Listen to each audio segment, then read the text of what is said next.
E aí, pessoal, tudo bem? Então, dando continuidade à teoria moderna da evolução, na aula passada nós falamos sobre a teoria da seleção natural de Darwin, e agora a gente vai falar sobre o neodarwinismo, né? Sobre a teoria sintética da evolução e como isso procedeu e como pode explicar alguns processos que antes não eram possíveis. Vamos começar? Então, hoje a gente fala diretamente sobre a teoria sintética da evolução. Vai ser mais uma pincelada também sobre essa teoria, porque os aprofundamentos desse conteúdo são feitos para vocês lá no primeiro ano do ensino médio. Então, vocês já vão ter uma base pequenininha para poder aprofundar bastante lá no primeiro ano.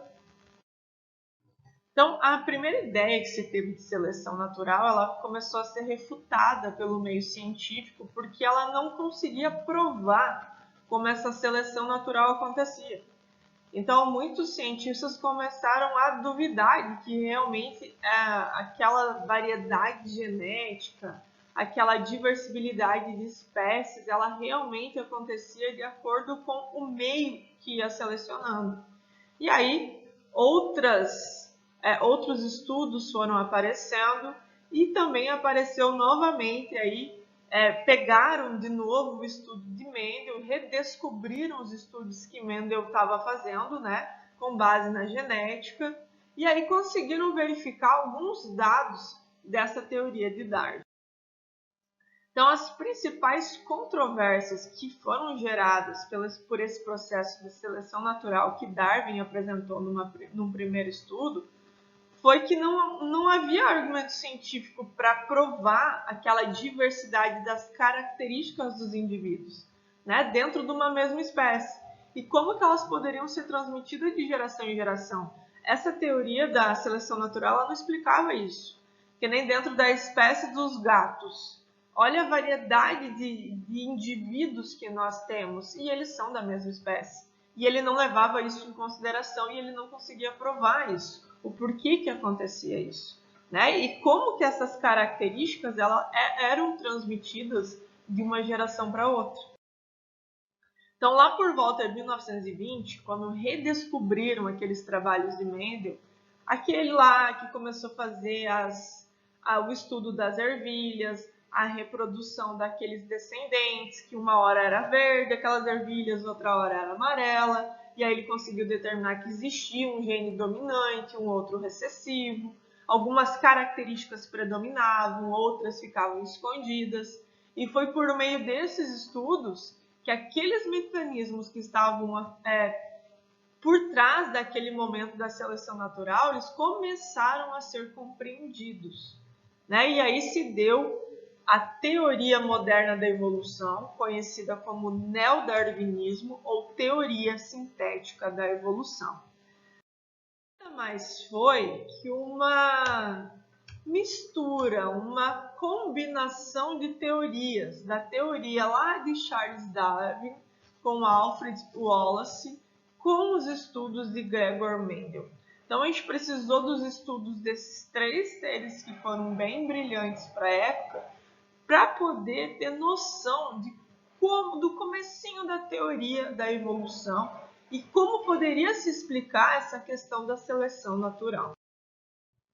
Então, com o esclarecimento de alguns conceitos, ficou mais fácil de verificar como que essa seleção acontecia.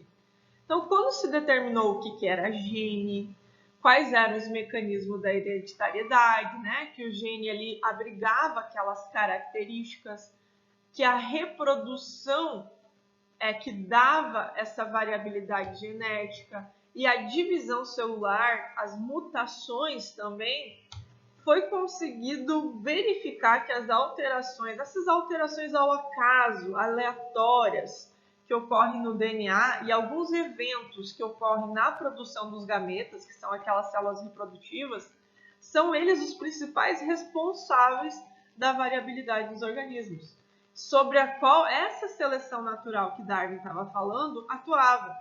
E era essa questão do DNA e a reprodução dessas espécies que promovia a adaptação dessas espécies.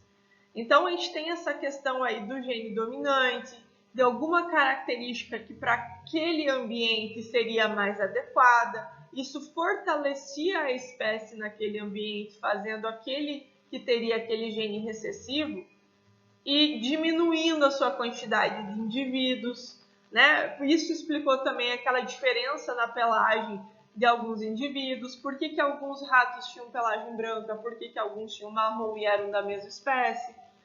Tudo era questão de gene, né? Tudo era recombinação genética, qual era o gene dominante, aquela cor do pelo branco era dominante sobre o marrom. Então essas questões do indivíduo melhor adaptado foi respondido após o conhecimento ou o reconhecimento dos estudos de Mendel.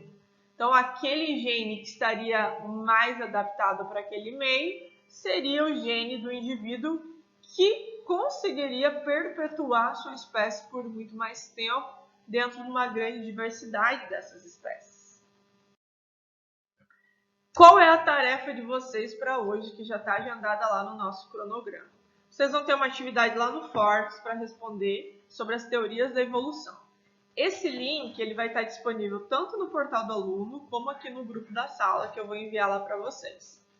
Tudo bem? Então, sobre a teoria sintética da evolução, foi mais essa pincelada para explicar o porquê que essa seleção natural agora conseguiu, né, ter alguma comprovação científica após os estudos, aí, uma combinação de estudos. E aí o aprofundamento de tudo isso aí acontece aqui no ensino médio para vocês. Qualquer dúvida sobre a atividade ou qualquer parte do conteúdo, podem me procurar. Belezinha, pessoal? Até a próxima!